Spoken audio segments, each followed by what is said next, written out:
아니하였으면 어찌하리요. 그 믿지 아니함이 하나님의 믿으심을 패하겠느냐. 그럴 수 없느니라. 사람은 다 어제되되 오직 하나님은 참되시다 할지어다.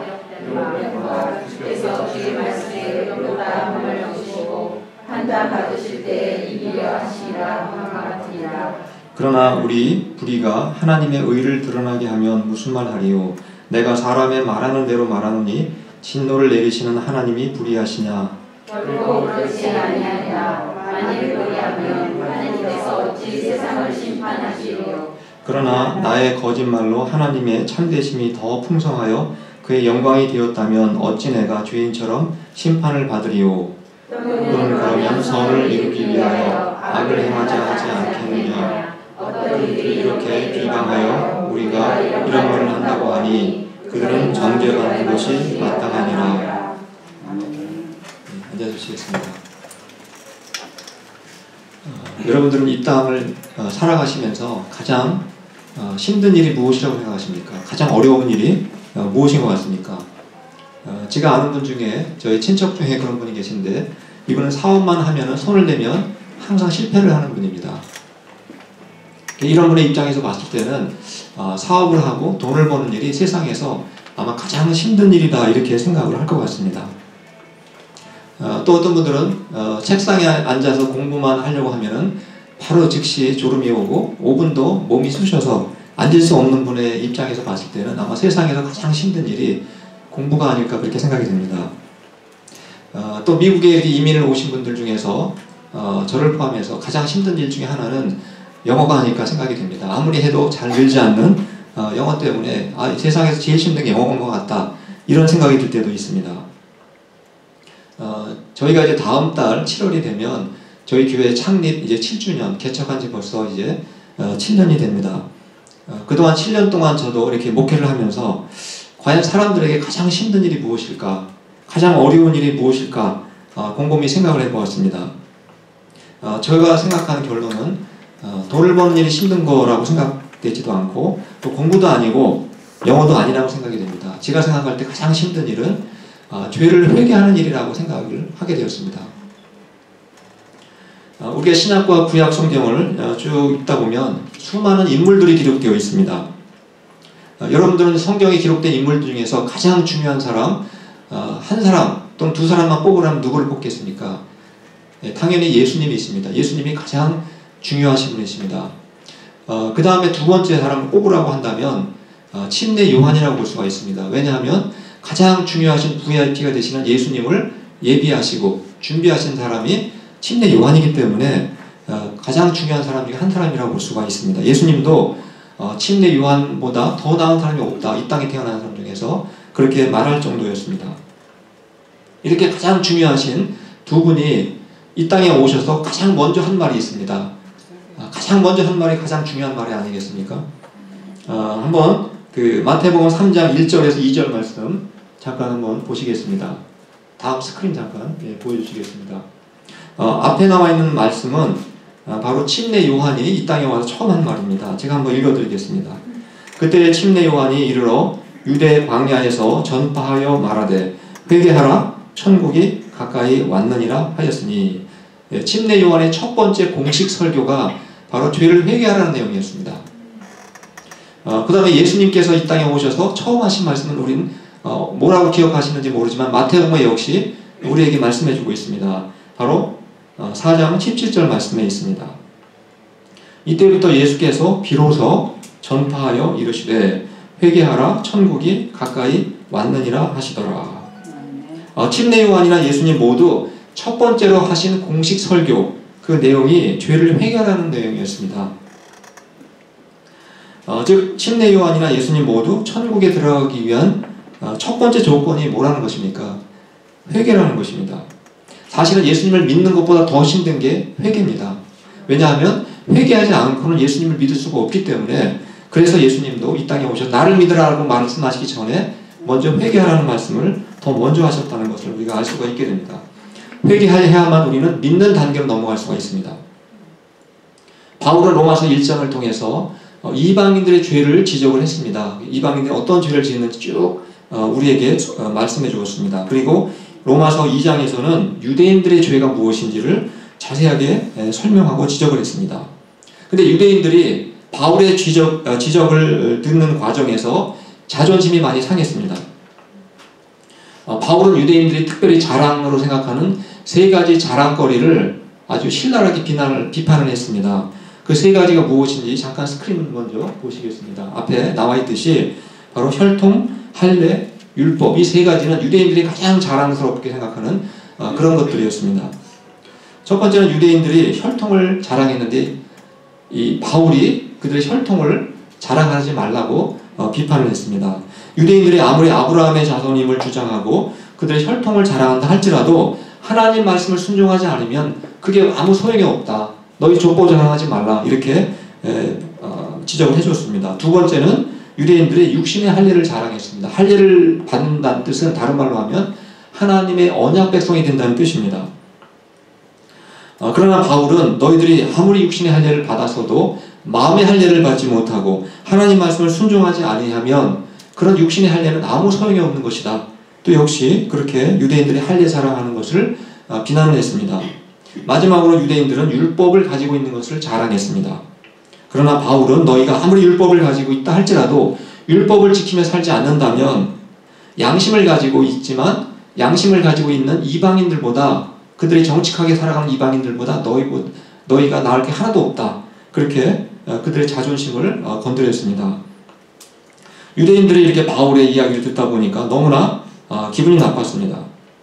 그럼 바울이 마음이 심술궂은 마음이 있기 때문에 아니면 유대인들의 마음에 일부러 상처를 주려고 그렇게 자존심을 건드리는 말을 했겠습니까? 바울은 결코 그런 사람이 아니었습니다. 사실 바울만큼 정말 이스라엘을 사랑하고 유대인을 사랑하는 그런 애국자도 없었습니다. 우리가 바울의 그 마음을 읽을 수 있는 말씀이 바로 로마서 9장 3절에 기록이 되어 있습니다. 제가 한번 읽어드리도록 하겠습니다. 나의 형제 곧 고륙의 친척을 위하여 내 자신이 저주를 받아 그리스도에게서 끊어질지라도 원하는 바로다. 바울은 전도하면서 유대인도 전도했고 이방인들한테도 전도를 하면서 다녔습니다. 그런데 그의 마음을 가장 아프게 한 것은 자기 민족인 유대인들이 예수님을 믿지 않는다는 것이었습니다. 그래서 바울은 차라리 내가 저주를 받아서 내가 끊어질지라도 나의 민족인 유대인들이 구원을 받았으면 좋겠다. 한이 없겠다. 그렇게 말할 정도로 그는 정말 자기 민족을 사랑하는 사람이었습니다. 이렇게 바울이 자기 민족을 너무나 사랑해서 그들의 죄를 지적해 주었고 그들이 무엇을 잘못했는지 계속해서 그들에게 말씀을 했지만 유대인들의 반응은 그들의 죄를 회개하는 것이 아니었습니다. 유대인들은 어떻게 반응했습니까?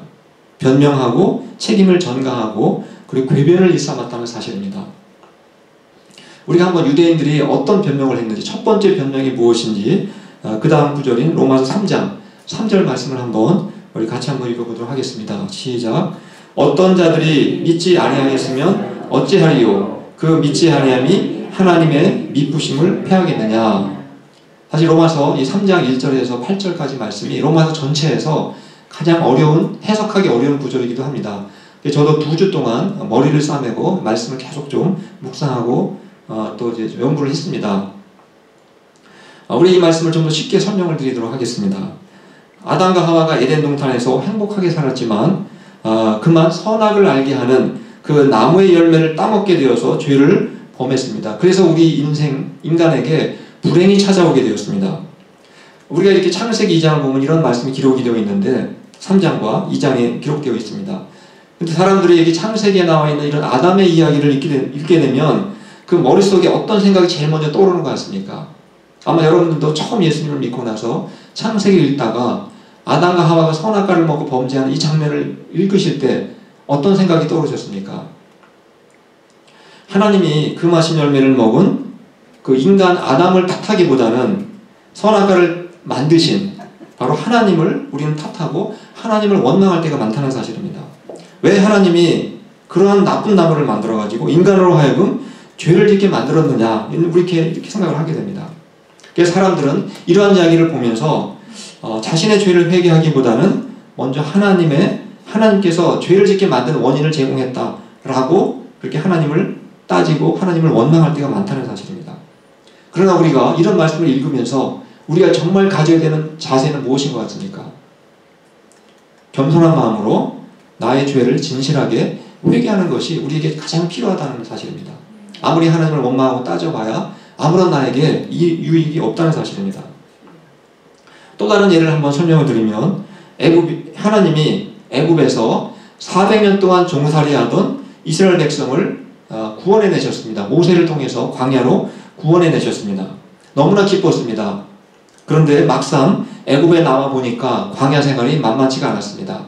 끝도 없는 사막이요, 물 한 방울도 없는 사막을 걷다 보니까 그들 마음속에 그리고 먹을 것도 부족하고 마실 물도 부족하다 보니까 슬슬 마음속에 원망이 생기게 되었습니다. 그때 그들의 원망의 내용을 기록한 내용이 신명기 1장 27절에 기록이 되어 있습니다. 제가 한번 읽어드리도록 하겠습니다. 장막 중에서 원망하여 이르기를 여호와께서 우리를 미워하심으로 아모리 족속의 손에 넘겨 멸하시려고 우리를 애굽 땅에서 인도하여 내셨도다. 하나님은 이스라엘에게 구원을 주시려고 애굽에서 해방시켜 주셨는데 물이 좀 부족하고 마실 게 좀 먹을 양식이 부족하다고 해서 이스라엘 백성이 하나님을 원망하기 시작합니다. 근데 원망의 내용이 무엇입니까? 하나님이 우리를 미워했다. 우리를 골탕 먹이려고 하나님이 우리를 광야로 끌어낸 것이다. 이렇게 하나님의 신실하심을 의심했습니다. 그들은 정말 자신들의 그 믿음이 없다는 사실을 회개하기보다는 하나님을 불신하고 하나님의 그 신실하심을, 은혜를 오히려 그들이 의심했다는 사실입니다. 마찬가지로 바울 당시 유대인들도 율법을 제대로 지키지 못하면서도 하나님이 우리에게 율법을 지킬 능력을 안 주었으니까 우리가 못 지키는 것이 아니냐 하면서 하나님을 원망한 것입니다. 하나님은 우리의 영적인 부모라고 하는데 왜 하나님께서 자기 자식을 제대로 키우지 못하고 책임을 져주지 않느냐면서 오히려 하나님을 비난했습니다. 유대인들의 이러한 마음, 또 아까 그 광야에 나온 백성들의 마음의 기본 그 속에는 잘 되면 내 탓이고 안 되면 바로 조상 탓이라고 하는 이러한 심리가 그 안에 들어있다는 것입니다. 이러한 사람들의 그 하나님을 향한 의심과 의문과 하나님에 대한 원망에 대해서 바울이 어떻게 대답하고 있는지 로마서 3장 4절 말씀을 같이 한번 읽어보도록 하겠습니다. 시작. 그럴 수 없느니라. 사람은 다 거짓되되 오직 하나님은 참되시다 할지어다. 기록된 바 주께서 주의 말씀에 의롭다 함을 얻으시고 판단받으실 때에 이기려 하심이라 함과 같으니라. 하나님은 우리가 생각하는 것, 인간이 생각하는 것처럼 꼼수를 부리지 않는다는 것입니다. 인간을 골탕 먹이거나 변덕이 있는 분이 아니라는 것입니다. 하나님은 언제나 변함이 없으시고 진실하시고 신실하시고 또 의로우신 분이시다. 이렇게 고백하고 있는 것입니다. 우리가 이 세상을 살아가면서 어려움이 생길 때 우리는 그래서 남을 탓하거나 하나님을 탓해서는 안 된다는 것입니다. 우리에게 필요한 것은 신실하신 하나님을 신뢰하고 그 신실하신 하나님에 대한 우리의 잘못된 태도와 원망하는 마음을 겸손한 마음으로 회개하는 것, 그것이 우리가 해야 되는 최선의 일이라는 것입니다. 근데 이 유대인들의 변명은 여기에 끝나지 않았습니다. 두 번째 변명이 무엇인지 로마서 3장 5절 말씀을 같이 한번 읽어보도록 하겠습니다. 시작. 그러나 우리 불의가 하나님의 의를 드러나게 하면 무슨 말 하리요? 내가 사람의 말하는 대로 말하노니 진노를 내리시는 하나님이 불의하시냐? 이 말씀도 굉장히 해석하기가 어려운 말씀 중에 하나입니다. 아마 다 직장을 다니시거나 또 다니셨던 분들이 많으실 것입니다. 저 역시 직장을 다니면서 상도 받아보기도 했었습니다. 우리가 보통 직장을 다니다가 큰 공을 세우면 상을 줍니다. 어떤 경찰이 흉악한 강도를 지혜롭게 잘 잡아냈습니다.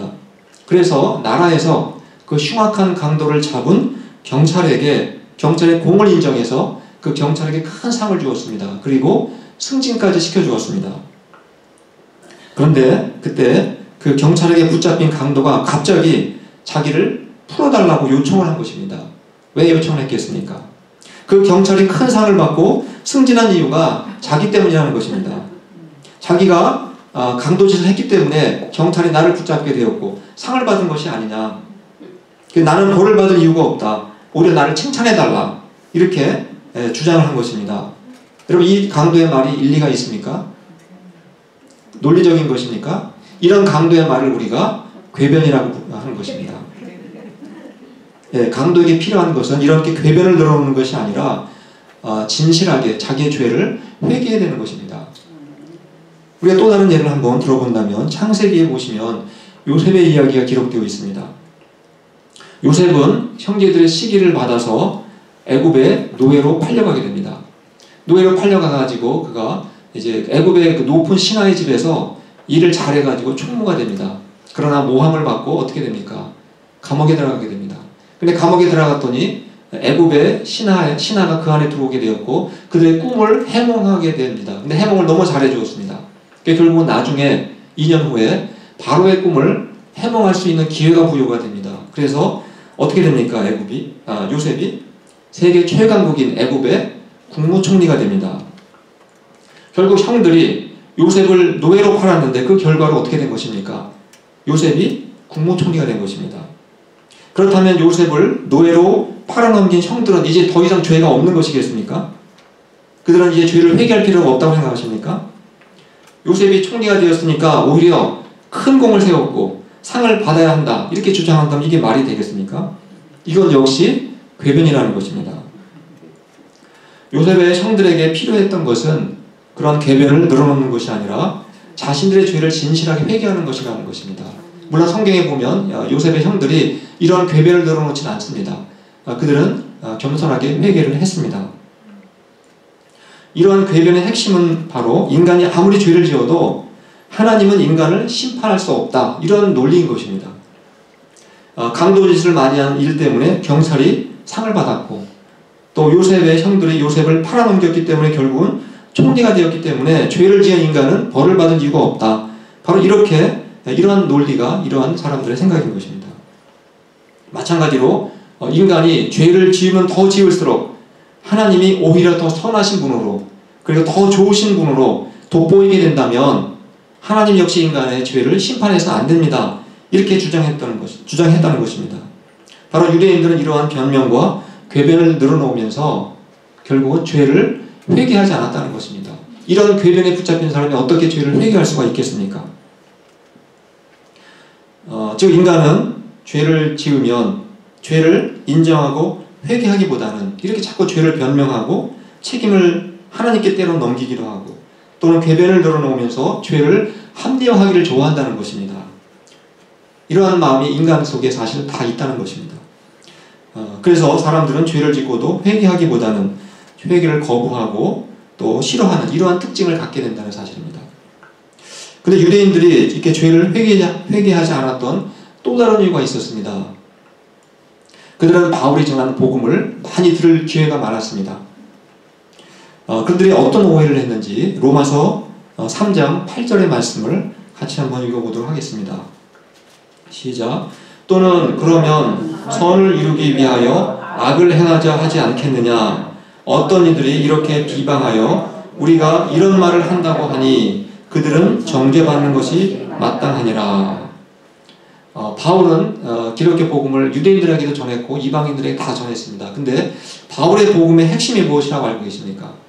바울이 전한 복음의 핵심은 인간이 착하게 살면 천국에 가는 것이 아니라 오직 하나님의 은혜로 그리고 오직 믿음으로만 천국에 갈 수 있다. 이것이 바로 바울이 전한 복음의 핵심이었습니다. 왜냐하면 인간에게는 착하게 살 수 있는 능력이 부족하다는 겁니다. 그래서 바로 복음을 전했는데 이러한 복음을 듣게 되면 역시 여러분도 아마 처음 이런 복음을 들었을 때 어떤 생각이 떠올랐습니까? 우리 마음속에 또 역시 궤변이 떠오르게 됩니다. 즉 우리가 착한 행실로 구원받는 것이 아니고 오직 믿음으로만 구원을 받는다면 구태에 우리가 착하게 살 필요가 있느냐 이런 생각이 떠오르게 됩니다. 우리가 아무리 큰 죄를 지어도 하나님이 다 죄를 용서해 주신다면 우리가 죄를 회개할 필요가 있겠는가 이러한 궤변이 나도 모르게 떠오르게 됩니다. 저도 이런 궤변이 제 머릿속에 떠올라서 굉장히 고민을 많이 하고 고통을 느낀 적이 있었습니다. 이렇게 우리가 복음을 잘못 이해하게 되면 복음을 듣고 회개를 하는 것이 아니라 유대인들처럼 아까 오늘 말씀에 나와 있죠. 선을 이루기 위해서 악을 행하자. 이것을 요즘 말로 하면 이렇게 말할 수가 있습니다. 우리가 은혜를 받기 위해서 죄를 더 짓자. 성경에 보면 로마서에 죄가 많은 곳에 은혜가 더한다는 말씀이 있습니다. 이 말씀을 오해해가지고 우리 은혜를 받기 위해서는 죄를 더 많이 지어야 된다. 이렇게 우리가 오해할 수가 있다는 사실입니다. 이것도 역시 궤변인 것입니다. 우리는 믿음으로 구원을 받지 행함으로 구원을 받는 것은 아닙니다. 그러나 우리가 행함이 아닌 믿음으로 구원을 받는다고 해서 이제는 더 이상 행함이 필요 없다. 그런 말씀이 결코 아닙니다. 행함이 천국에 갈 수 있는 공로는 되지 않지만 그러나 행함의 열매를 전혀 맺지 않고 천국에 가는 사람도 없다는 것입니다. 그래서 복음을 잘못 오해하면 우리는 죄를 회개하기보다는 죄를 마음껏 지을 수 있는 자유를 내가 얻은 것처럼 그렇게 오해하고 착각하면서 방종하게 살아갈 수가 있다는 사실입니다. 지금까지 저는 바울의 그 지적을 듣고도 회개하지 않는 유대인들이 왜 회개하지 않았는가? 바로 그들은 변명하고 그들이 궤변을 드러놨기 때문이라고 말씀을 드렸습니다. 그런데 이러한 이야기들은 유대인들만의 이야기가 아니라 바로 오늘 우리들의 이야기가 될 수도 있다는 사실을 우리가 기억을 해야 됩니다. 성경은 그 어디에도 이 세상에서 죄가 없는 완전한 사람은 단 한 사람도 없다라고 말씀하고 있습니다. 다른 말로 하면 이 세상에 죄를 회개할 필요가 없는 사람은 한 사람도 없다는 것입니다. 그래서 이 땅에 오신 예수님의 첫 마디가 뭐라고 했습니까? 회개하라고 말씀하신 것입니다. 회개하라 천국이 가까이 왔느니라. 즉 예수님은 죄가 없는 의인을 찾으러 오신 것이 아니라 말씀의 근거에서 봤을 때 우리가 어떻게 알 수가 있습니까? 예수님은 죄가 없는 의인을 찾으러 온 것이 아닙니다. 예수님은 바로 인간이 천국에 들어가지 못하게 하는 원인은 바로 죄를 지었기 때문이 아니라 회개하지 않기 때문이다. 이렇게 말씀하시는 것입니다. 그런데 지금까지 말씀드린 것처럼 인간이 죄를 회개하는 것이 쉽습니까? 어렵습니까? 굉장히 어렵습니다. 가장 어려운 일이 죄를 회개하는 일이라고 말씀드렸습니다. 유대인들은 아까 예를 들어 말씀드렸지만 다시 한번 좀 요약해서 말씀드리면 하나님의 신실하심을 의심한다는 겁니다.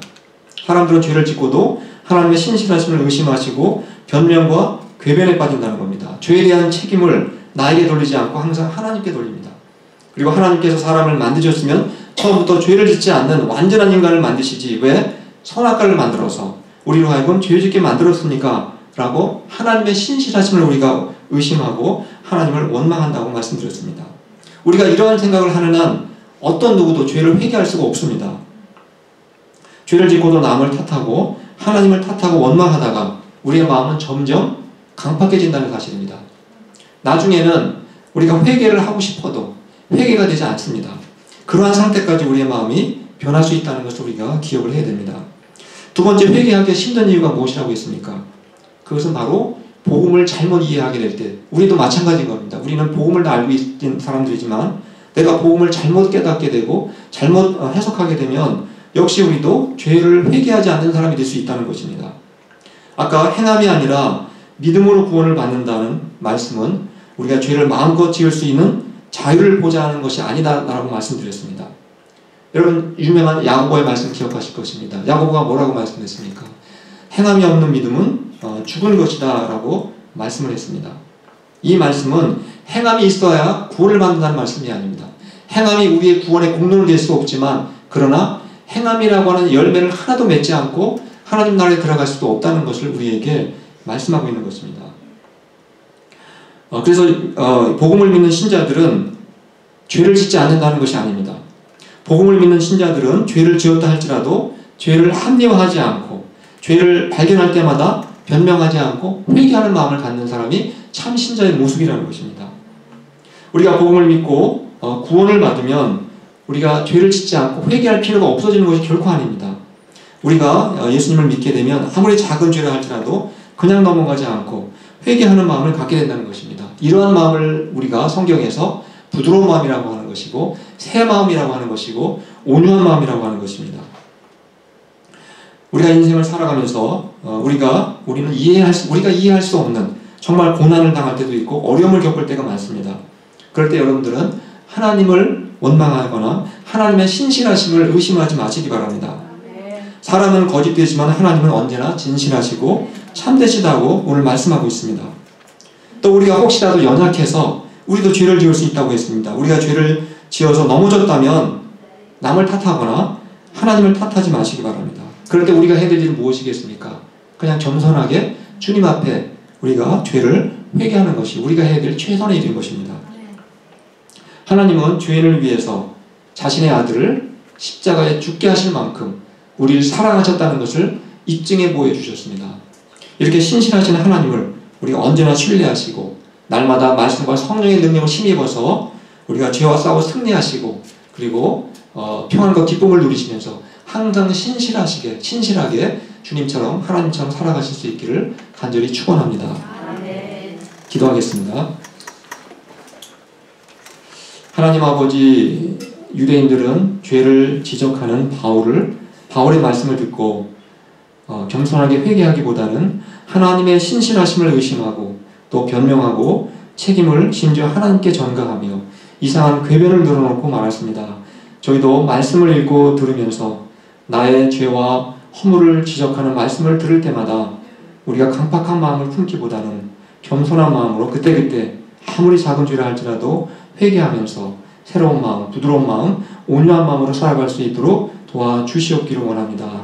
또한 우리가 복음을 잘못 오해해서 죄를 용서하시는 하나님의 은혜를 오해하여 은혜를 받기 위해서 죄를 더 짓자라는 어리석음의 그런 궤변에 빠지지 않게 하여 주시옵시고 날마다 성령의 능력을 힘입어서 선한 열매를 풍성하게 맺어 하나님을 기쁘시게 하는 삶을 살게 하여 주시옵소서.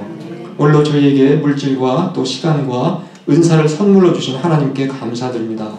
주님이 주신 귀한 것들을 복음을 믿는 신자에게 주신 성령의 능력을 힘입어 저희 역시 선한 열매를 맺는 일에 귀하게 사용하면서 신실하게 살아갈 수 있도록 도와주시옵소서. 예수 그리스도의 이름으로 감사하며 기도합니다. 아멘. 이 시간 원래 우리 수철 형제가 와서 그 특별 연주를 하기로 했는데 아직 저희가 더 먼저 끝난 것 같습니다. 광고 말씀 먼저 드리고 이제 오면 같이 우리 또 특성으로 하나님께 영광을 드리도록 하겠습니다.